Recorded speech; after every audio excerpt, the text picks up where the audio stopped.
We are headed to Salem, Massachusetts. I'm so excited. Always wanted to go here. We waited. We could have gone there for Halloween, but we were told there's zero parking, especially with this big van. It would have been impossible. So we're hoping the Halloween crowd has died down because it's November 1st. And then I'm really excited to see some historical stuff because the witch trial stuff has always fascinated me. So I'm very excited.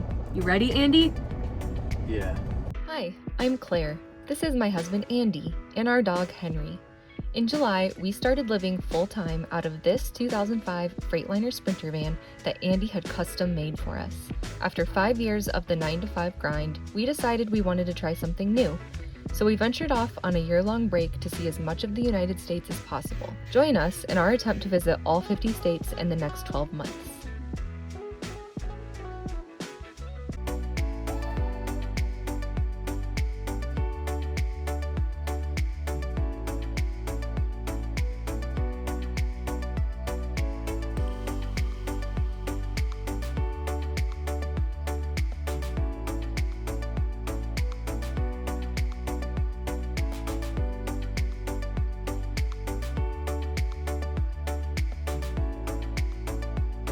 So we left Salem yesterday. It ended up being so cool. I am so happy I was finally able to go and check it out and see what all the hype is about. They had a museum there. It wasn't your typical just walk through, read plaques on the wall, look at exhibits type of museum. It was more of like a show, which was really neat. We went into this room. You sat on like these individual like kind of swivel chair style benches. Around the entire perimeter of the room, there was basically these mannequins, which sounds really creepy, but they had dressed them up so they like fit the scene. And then they had audio playing, and when the audio would play for that specific scene, that part of the room would light up. So it showed like, you know, some of the teenage girls having like fits of hysteria in their homes, and it kind of like gave backgrounds and narrations of specific people involved. And then it would show like the court scene. It was just all really cool. Not what I was expecting, but like I'm so glad we did. It was really awesome. And then the next day we walked around. It was gorgeous weather the entire time we were there. We got to see the witch house is what it's called. It's like very well-known house, but basically it's the only building that still stands today that was directly involved with the witch trials. It actually wasn't a witch house. It belonged to one of the judges that was involved with the trials. Then we saw a bunch of Hocus Pocus locations. I am a huge fan of the Hocus Pocus movie from the 90s with Bette Midler, Sarah Jessica Parker. A lot of that movie was filmed in Salem, Massachusetts, so we were able to just kind of walk around downtown and see some of the houses that were used in filming. My biggest takeaway from our time in Salem, all the information we learned surrounding the witch trials, it's so interesting to me that there was a time where people were so dumb that a teenage girl could be like, oh, I'm having a vision, that person's a witch, and they would just be believed. It's actually quite infuriating. I was very frustrated when just learning all the information and like all the horrible things that the victims went through. And I can't imagine being so evil. Even when I was a bratty teenager, just being like, oh, I don't like that person, I'm gonna call them a witch and everyone's gonna believe me. Like, it's just insane to think about. Next stop, Harvard.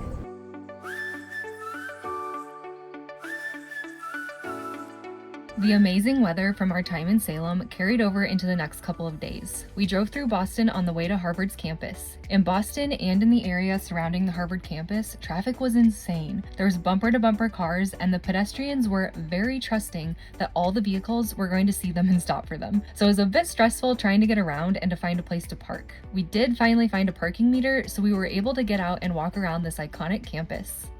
So I didn't film a ton the past couple of days in Salem and in Boston and at Harvard because I've actually been having a lot of pain, and I know that it is all directly relating to device time. Before we started van life, for years, like 4 years, I would regularly go to the chiropractor. Like when I first started going, I was in so much pain every single day. I just would have the most terrible headaches to the point where like it was like miserable. Like some days I'd wake up with them as just like, great, I get to deal with this all day because Tylenol wouldn't help. Most days I'd wake up feeling fine, and like halfway through the day the pain would start, and it just was like debilitating. I finally, just by chance, started going to the chiropractor because this pain is something I have dealt with on and off since high school. So I finally, just by chance, started going to the chiropractor. They did some x-rays on me. They're like, are you having some pain? Because like your spine is like straight and it's supposed to have a curve to it. And they kind of explained that in this era of devices, everybody's looking down like this constantly at a phone.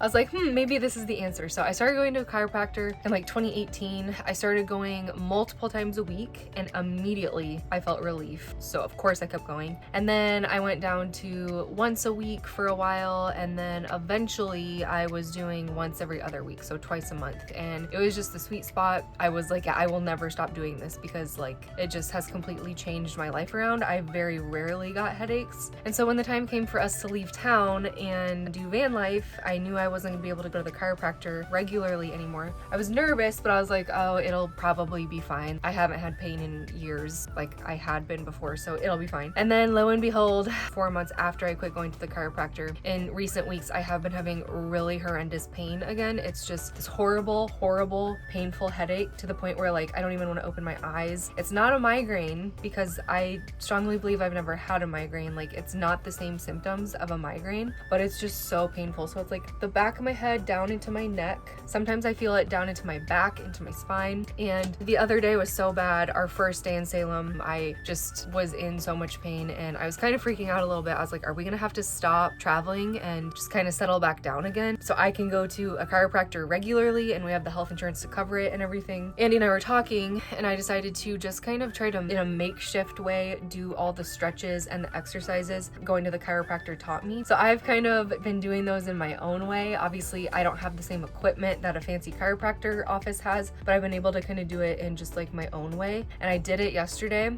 I devoted like a half hour. I felt great. It was like a world of difference. So I'm pretty sure that is the answer to my problems. If I can't go to the chiropractor right now, I think I just need to continue to do my stretches and exercises as best I can. I'm very relieved that this seems to be a solution because I was very nervous the other day. I was like, I can't go back to being in this kind of pain basically every single day. So anyway, just got done at the gym waiting for Andy. He went in a while after me. We kind of tried to stagger going to the gym so Henry doesn't have to be alone in the van. We're gonna head to Rhode Island today.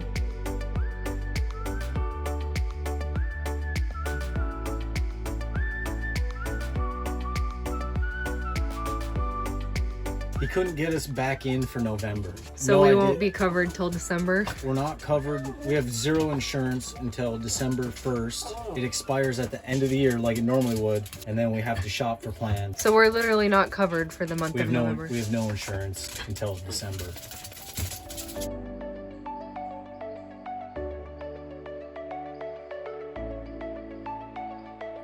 Poor Andy. We knew health insurance was gonna be tricky, but never dreamed it'd be as horrendous as it has been. We basically got screwed out of being covered at all for any insurance for the month of November. So basically what happened is October 23rd, Andy gets an email saying it's time to start shopping for our insurance plan for 2023. He's going through potential coverage plans to go into effect in January. And all of a sudden the website just freaks out, glitches, I don't know, and disenrolls us from what we were in. He was on the phone every day since October 23rd trying to get it fixed, trying to get re-enrolled. No one could help us. And now someone finally could help us, but it's November 3rd and it's too late. So now we can't get enrolled back into what we were already in. According to Andy, if we got in a car accident, we'd be covered through our auto insurance, which is my biggest concern. So I guess it's fine. Like, I know it's gonna be fine. It's just, I'm very frustrated because this shouldn't have happened, but it is what it is. So I guess I'm just gonna enjoy the rest of my day because we're only here for a couple hours and then we're moving on.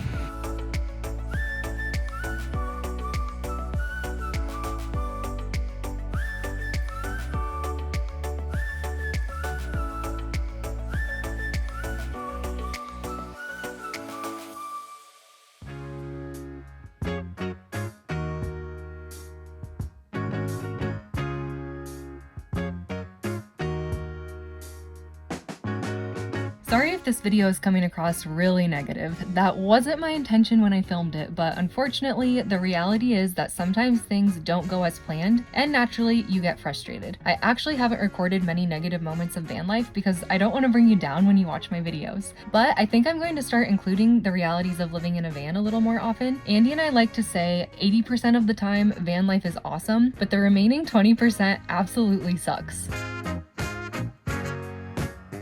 Apparently, we've been driving through Brown University. It's super cute and quaint. Comparing it to Harvard, I like it more visually. But all of a sudden we were like, oh my gosh, these buildings are all labeled for Brown University. And then tomorrow we're planning to go visit Yale's campus in Connecticut. So 3 days in a row, we have visited like Ivy League schools or whatever they're called. I've never been to an Ivy League school before. You don't count Iowa State? Iowa State doesn't count, no. That kid's wearing a Harvard sweatshirt. Maybe he went there first semester and then he transferred to Brown. Or maybe he wanted to go to Harvard and couldn't get in like the rest of the world. And he had to settle for Brown.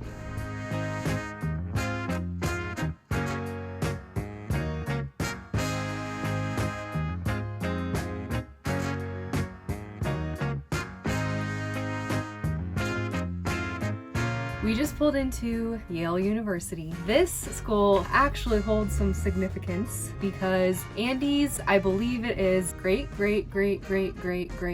7 times great grandpa helped found Yale. No idea if that's accurate.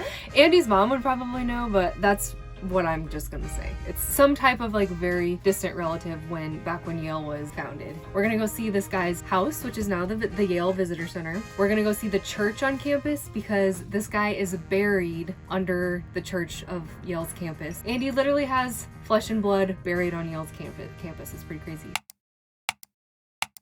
His mom's maiden name is Pierpont, and this James Pierpont guy helped found Yale. And Andy was reading up on it yesterday. He learned that James Pierpont helped buy the books for Yale by exchanging bushels of corn. Is that what it was? Something like that. So he bought the books for Yale with corn, which if that's not like 1700, I don't know what is. And then what's even crazier, this guy went on to give birth to kids who gave birth to people who, one of them created the song Jingle Bells, and the other helped found J.P. Morgan. Like the P in J.P. Morgan stands for Pierpont. So if you're wondering how we can afford to live in a van.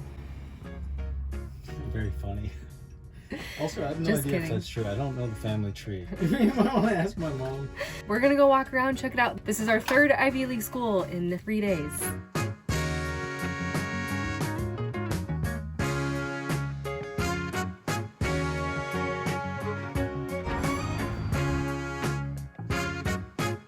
do you think? Can't get in? I don't think so. Nobody's answering. Well, it says the Center Church on the Green. According to Google, that's where he's buried, so this must be it. Even if it's not, we can just pretend.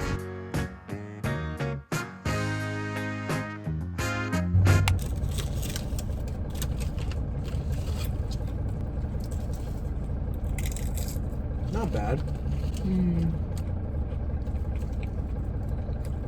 So I would say comparing Harvard to Yale, I think Harvard was much more compact. Like when you were on campus, you knew you were on campus, and it was like Harvard students and like faculty everywhere, and it was obvious that's what they were, which I think if I was a student, that's what I would like. And Yale was more spread out, and it was like more people, and they weren't necessarily a part of the university. Would you agree? Yeah, it was spread out. Where would you say Brown falls? We just were barely on that campus.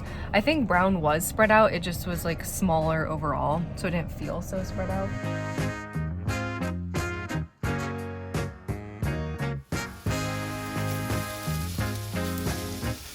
Using a cutting board for a plate because we're all out of clean dishes. And once again, we're out of water.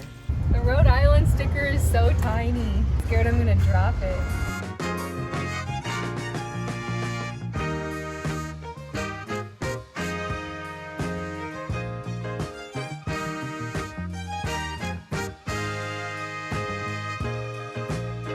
This is so wild because we're in New Jersey, but we're surrounded by the NYC skyline. Are we dumb for taking this van into this traffic? I'm not sure. Time will tell.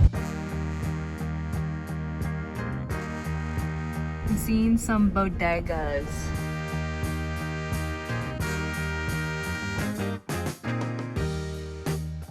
Statue of Liberty!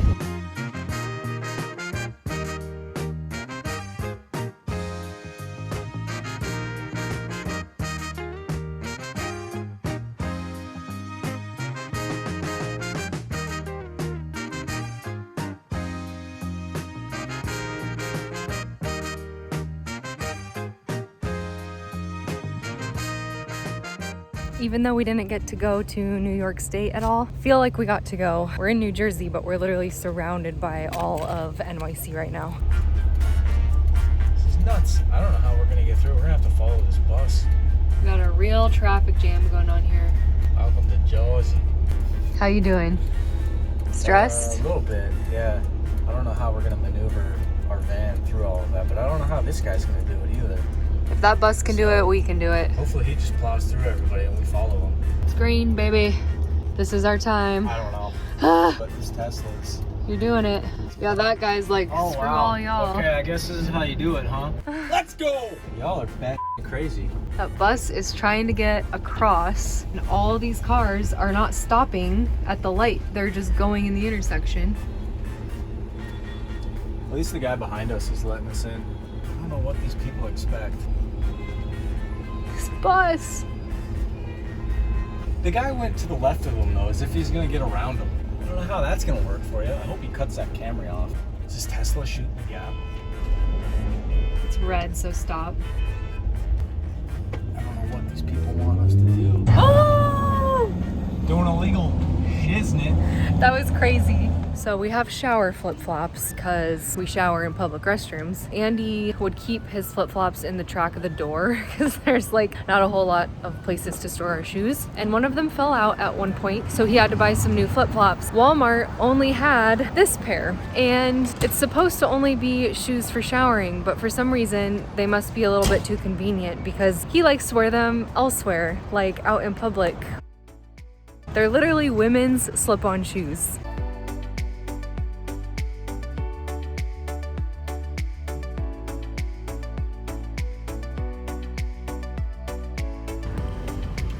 Welcome to the Liberty Bell.